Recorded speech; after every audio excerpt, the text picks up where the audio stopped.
Nungguin transferan gak masuk-masuk. Dari tadi cek handphone.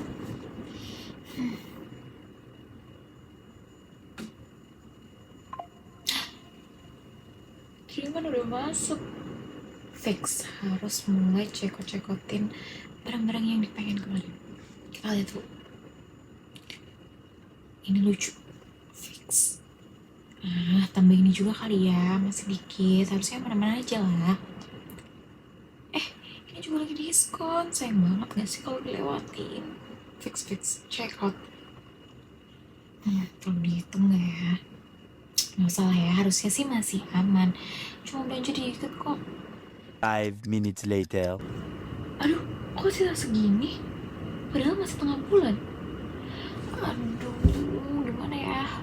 Selain dari kondisi tadi, teman-teman pasti pernah juga dong ngerasain yang namanya kenaikan uang jajan. Dari zaman-zamannya mungkin SD, SMP, SMA, terus sampai ke kuliah.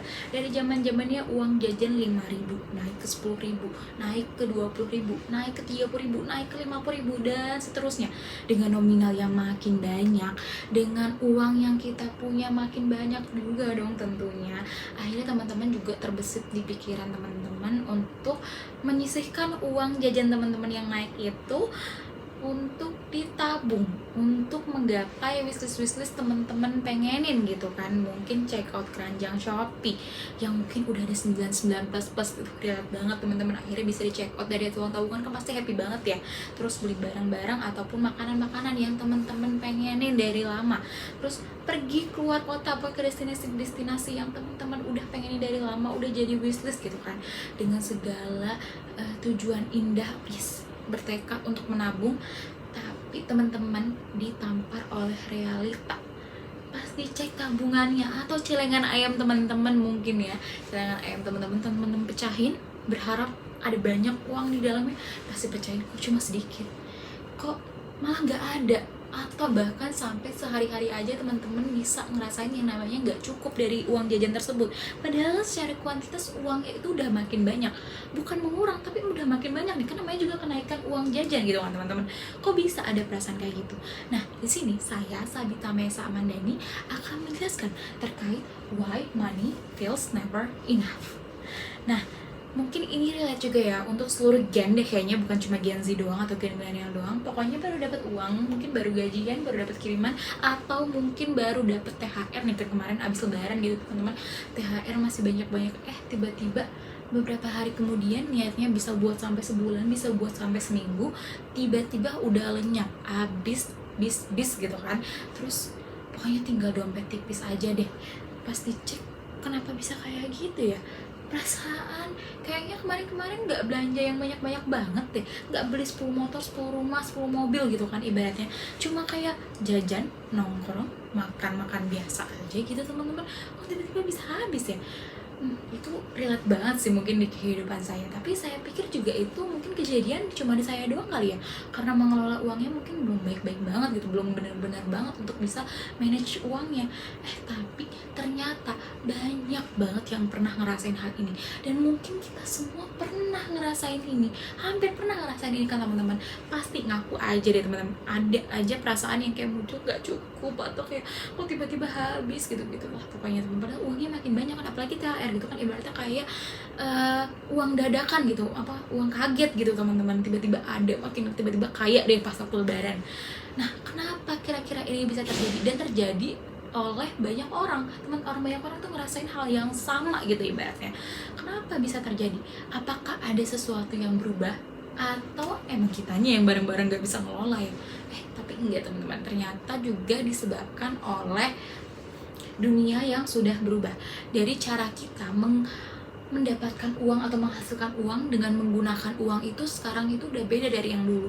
Dulu kita beli karena butuh aja deh pokoknya, yang butuh baru dibeli gitu kan, orang tua kita pasti dulu kayak gitu.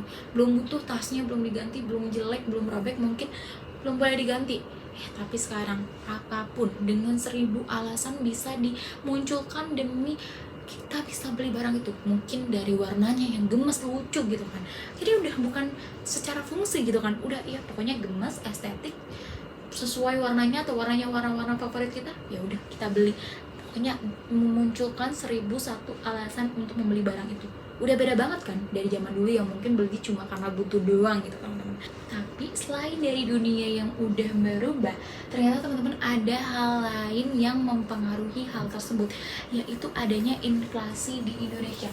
Pada tahun 2020 hingga 2025 saja, pada sumber Badan Pusat Statistik Indonesia itu terjadi harga yang turun naik gitu teman-teman. Dari 2001 ke 2022 itu ada kenaikan atau lonjakan yang sangat tinggi, tapi ke 2023 turun. Tapi dari 2024 ke 2025-nya naik.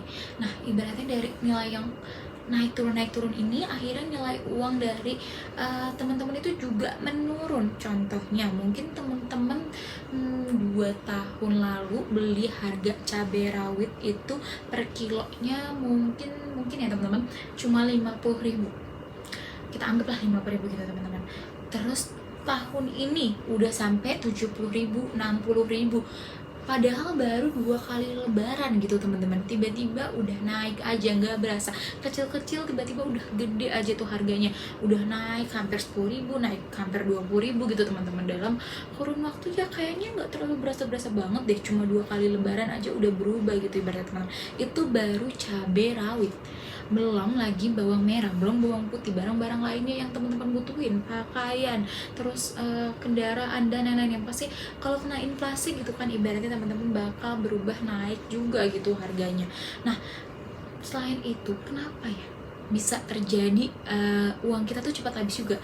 Salah satunya juga gara-gara kita itu udah kebiasaan dengan teknologi, yang mana di teknologi itu kita sering banget ngelihat segala sesuatu, pokoknya dari genggaman tangan teman-teman itu udah bisa melihat dunia gitu ibaratnya. Buka TikTok, buka Instagram dan lain-lain, teman-teman lihat ya influencer, affiliate dan lain-lain yang menjual barang, ngepromosin barang, endorse barang gitu kan teman-teman. Akhirnya kita terus melihat, akhirnya kita juga membanding-bandingkan gitu teman-teman. Misal influencer A udah punya tas ini, udah punya tas A gitu, terus akhirnya influencer B juga nge-endorse atau nge-affiliate dari skincare yang mungkin bagus gitu teman-teman. Jadinya menunjukkan suatu tren atau keviralan gitu teman-teman. Akhirnya teman-teman ikut-ikutan, pokoknya apa yang viral kalau teman-teman beli. Akhirnya teman-teman keinginannya makin banyak, ikut naik karena sering lihat macem-macem. Pokoknya kena jurus marketing TikTok gitu ibaratnya, jurus yang pokoknya kena endorse, kena viral dikit, teman-teman pengen yang otomatis pasti keinginan teman-teman juga ikut naik dong. Nah, selanjutnya dengan keinginan yang ikut naik, teman-teman menciptakan pola seperti ini teman-teman. Awalnya mungkin teman-teman cuma butuh kopi karena ngejar deadline di malam itu, tugas lagi banyak, deadline-nya menipis, akhirnya harus nahan ngantuk demi menyelesaikan tugas-tugas teman-teman. Awalnya gara-gara itu doang. Tapi pas selanjutnya siap mau ngerjain tugas tiap malam, pengen beli kopi, harus beli kopi, harus ada kopi di meja kalau mau ngerjain tugas kalau malam.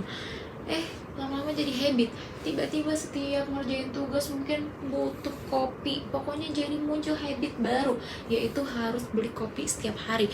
Dengan habit baru, rutinitas yang baru, otomatis kalau beli kopi beli kopi lagi ya otomatis uangnya keluar lagi. Akhirnya makin banyak dong pengeluarannya di sini. Ditambah lagi ada diskon. Kalau udah nyampe nih namanya diskon, apapun bisa dibeli. Pokoknya karena kayak ngerasa diskon itu kayaknya mungkin kali ini doang kali ya diskon selama hidup aku, mungkin barang itu gak akan pernah diskon lagi selama-lamanya. Jadi sayang dong kalau aku gak beli.